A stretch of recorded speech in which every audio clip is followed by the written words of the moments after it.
పెద్ద నోట్ల రద్దుతో విపక్షాలన్నీ ఏకమయ్యాయి. అధికార బీజేపీపై యుద్ధం ప్రకటించాయి. ముఖ్యంగా ప్రధాని మోడీని టార్గెట్ చేస్తున్న విపక్షాలు ఇవాళ భవిష్యత్ కార్యాచరణ ప్రకటించనున్నారు. దేశవ్యాప్త బంద్ చేసేందుకు కూడా ఆలోచన చేస్తున్నారు. అటు బీజేపీ పార్లమెంటరీ పార్టీ సమావేశమైంది. విపక్షాల ఆందోళనలపై తాజా పరిణామాలపై చర్చిస్తోంది. హస్తంలో పాలిటిక్స్ కి సంబంధించి పూర్తి డీటెయిల్స్ మా కరెస్పాండెంట్ ప్రసాద్ అందిస్తారు. ప్రసాద్, దాదాపు కాంగ్రెస్ సహా ఇతర పార్టీలన్నీ జట్టుకట్టాయి. రోజుకొక యాక్షన్ ప్లాన్ ప్రకటించడానికి సిద్ధమయ్యాయి. దేశవ్యాప్తంగా బంద్ కూడా ఆలోచన చేస్తున్నాయా? ఎటువంటి వ్యూహాలు పన్నుతున్నాయి? కాంగ్రెస్ పార్టీ నేతృత్వంలో దాదాపు అన్ని పక్షాలు కూడా సమిష్టిగా పోరాటం చేసేందుకు సిద్ధమయ్యాయి. తృణమూల్ కాంగ్రెస్, ఎన్సీపీ, అదేవిధంగా ఉభయ కమ్యూనిస్టు పార్టీలు, ఆర్జేడీ, ఎస్పీ, బీఎస్పీ, జేఎంఎం అలాంటి అన్ని పార్టీలు కూడా కాంగ్రెస్ పార్టీ నాయకత్వంలో సమిష్టి పోరాటం చేసేందుకు సిద్ధమవుతున్నాయి. అదేవిధంగా ప్రతిరోజు కూడా ఎప్పటికప్పుడు పార్లమెంటు సమావేశాలకు ముందుగా సమావేశమయ్యి దీనికి సంబంధించి ప్రభుత్వం యొక్క మొండి వైఖరిని ఎండగట్టే రీతిలో పోరాట యొక్క విధానం ఏ రకంగా ఉండాలి, ఆ సరళిని ఏ రకంగా ఉండాలనేది వ్యూహాత్మకంగా రచించుకోవాలని ప్రతిపక్షాలన్నీ కూడా నిర్ణయించుకున్నాయి. ఇటు ప్రతిపక్షాల కూటమి, అదేవిధంగా అటు అధికార పక్ష బీజేపీ నేతృత్వంలో అధికార కూటమి కూడా ఎవరి వాదనలకు వారు కట్టుబడి ఉండటంతో గత 5 రోజులుగా ఈ పార్లమెంట్ సమావేశాలు ఏమాత్రం సజావుగా సాగట్లేదు. అదేవిధంగా ప్రతిష్టంభనకు గురైంది. ఈ సమావేశాల్లో ప్రధానంగా బీజేపీ నేతృత్వంలోని ఎన్డీఏ ప్రభుత్వం ఒక ఎజెండాను రూపొందించుకొని త్వరితగతంగా తమ రూపొందించుకుంటే ఎజెండాకు అనుగుణంగా బిజినెస్ను పూర్తి చేసుకోవాలని వాంఛించినప్పటికీ కూడా అలాంటి పరిస్థితి ఏమి కనపట్లేదు. ప్రతిపక్షాలు చాలా గట్టిగా డిమాండ్ చేస్తున్నాయి. రాజ్యసభలో జరుగుతున్నటువంటి ఈ చర్చకు అన్ని పక్షాల యొక్క నాయకుల యొక్క వాదనలు విన్న తర్వాత ప్రధానమంత్రి స్వయంగా సమాధానం ఇవ్వాలి. ఈ నిర్ణయం పట్ల సంయుక్త పార్లమెంటరీ సంఘాన్ని ఏర్పాటు చేసేసి దానికి సంబంధించి విచారణ కూడా జరపాలన్నది ప్రతిపక్షాల యొక్క ప్రధానమైనటువంటి 2 డిమాండ్లు. ఈ డిమాండ్లను అంగీకరించేందుకు మాత్రం ప్రభుత్వం సిద్ధంగా లేదు. సంబంధిత మంత్రి, ఆర్థిక మంత్రి అరుణ్ జైట్లీ దీని సమాధానం చెప్పేందుకు సిద్ధంగా ఉన్నారని, చర్చకు కూడా ప్రభుత్వం సిద్ధంగా ఉందని, ప్రతిపక్షాలు చేసే డిమాండ్లు ఏమాత్రం అర్థం లేదని ప్రభుత్వం కొట్టివేస్తుంది. అయితే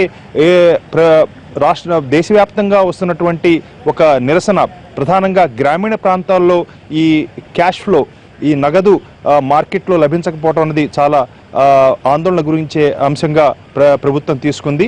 ఈ రైతులకు, అదేవిధంగా చిన్న సన్నకారు రైతులకు, చిరు వ్యాపారులకు, గ్రామీణ ప్రాంతాల్లో ప్రధానంగా మహిళలకు ఈ నగదు లభించని రీతిలో అక్కడ అసంతృప్తి మరింత పెరిగే అవకాశం ఉందన్న అభిప్రాయంతో ప్రభుత్వం కూడా ఉంది. ఇప్పటికే కొన్ని సూచనలు, కొన్ని నిర్ణయాలు తీసుకున్నప్పటికీ కూడా అది అంత పెద్ద ప్రభావాన్ని చూపిస్తాయా లేదా అనేది వేచి చూడాల్సి ఉంది. అయితే సుదీర్ఘకాలంగా అధికార బీజేపీకి మిత్రపక్షంగా ఉన్నటువంటి శివసేన కూడా తన యొక్క నిరసన గణాలను వినిపిస్తుంది.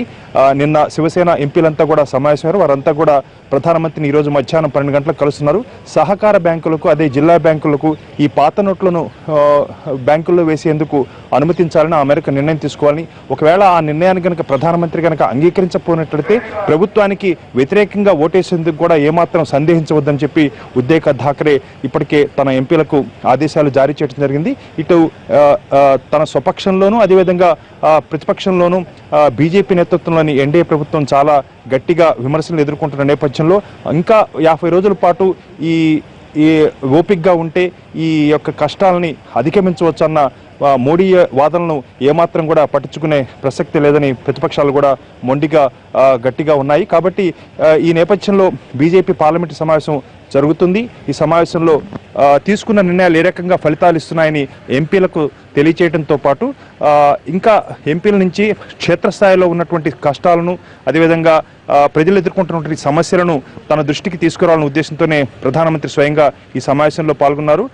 ఈ బీజేపీ పార్లమెంటరీ సమావేశంలో ఎంపీలు వ్యక్తం చేసే అభిప్రాయాలకు అనుగుణంగా కూడా మరికొన్ని నిర్ణయాలు తీసుకునే అవకాశం ఉన్నట్టుగా తెలుస్తుంది. కానీ ప్రతిపక్షాలు చేసే డిమాండ్కి మాత్రం ఏమాత్రం అంగీకరించే ప్రసక్తి లేదని మాత్రం తేటతెల్లం చేసింది, ఆ మేరకు స్పష్టం చేసింది. అయితే 6 రాష్ట్రాల్లో 7 అసెంబ్లీ స్థానాలకు, అదేవిధంగా 4 పార్లమెంటు స్థానాలకు ఉప ఎన్నికలు జరిగాయి మొన్న 19వ తారీఖు.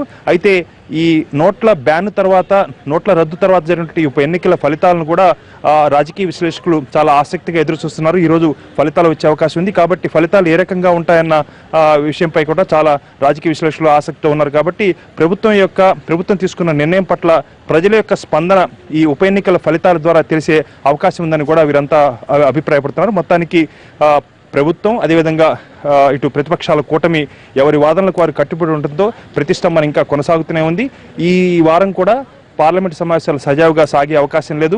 విడతల వారీగా ఆందోళన కార్యక్రమాలు చేపట్టాలని ప్రతిపక్షాలు నిర్ణయించుకున్న నేపథ్యంలో రేపు పార్లమెంటు ఆవరణలో గాంధీ విగ్రహం వద్ద కాంగ్రెస్ పార్టీ నేతృత్వంలో ప్రతిపక్ష ఎంపీలంతా కూడా నిరసనను ప్రదర్శన ఏర్పాటు చేసుకునే ప్రయత్నాలు చేస్తున్నారు. అదేవిధంగా మరొక రోజు రాష్ట్రపతి భవన్కు నేరుగా ర్యాలీగా వెళ్లి రాష్ట్రపతిని కలిసి ప్రధానమంత్రి తీసుకున్న నిర్ణయానికి ఏ రకంగా సమస్యలు వచ్చాయి, ప్రజలు ఏ రకంగా ఇబ్బందులు ఎదుర్కొంటారని కూడా తెలియజేయాలని కూడా వీళ్ళంతా అనుకుంటున్నారు. కాబట్టి ఇట్లా విడతల వారీగా ప్రతిపక్షాలు ఆందోళన చేపట్టేందుకు కూడా సన్నద్ధమవుతున్నాయి.